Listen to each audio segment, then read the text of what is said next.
M14 summarizes the story told. Everyone wears a red, white, and blue Maurice Richards jersey or sweater, and all the kids idolized him and had his jersey. A boy grows out of his jersey and has to get a new one. The order gets messed up, and he gets a blue jersey. He throws a fit, but his mom still makes him wear it. He then goes to the rink and then gets discriminated against for his jersey. He isn't allowed to play by his coach, and then the ref immediately gives him a penalty when he steps on the ice. He gets mad, breaks a stick. The ref sends him to go pray about it in church, and then he prays that his jersey gets eaten away by moths. What elements of Canadian culture are found in the text? Hockey is of utmost importance to him, and their three primary institutions in life are the school, the church, and the hockey rink.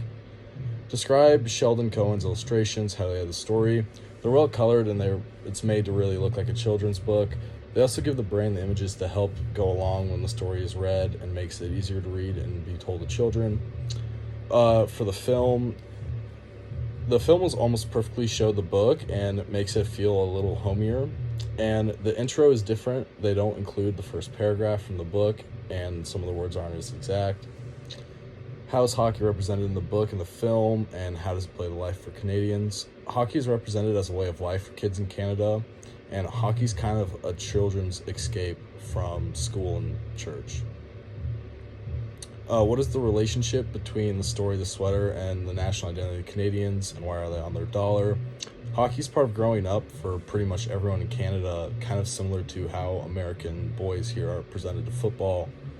Football for them is hockey. And then history and collective memory appear on the bill, and the hockey and the rink are embodiments of the Canadian people at this point, and it just goes well together. How did the 1972 Summit Series begin? What were the first few games played, and what happened during these matches? Russia played Canada. Their first few games were played in Montreal, and Russia dominated Canada, pretty much shocking the world.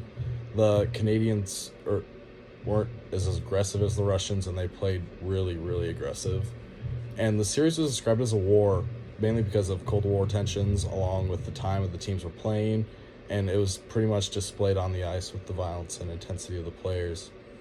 And then the Canadians eventually won the Summit Series when they were down 2 goals, and then they, from that, won their national identity back. And then who was Wayne Gretzky? What was his nickname? Describe his style of play.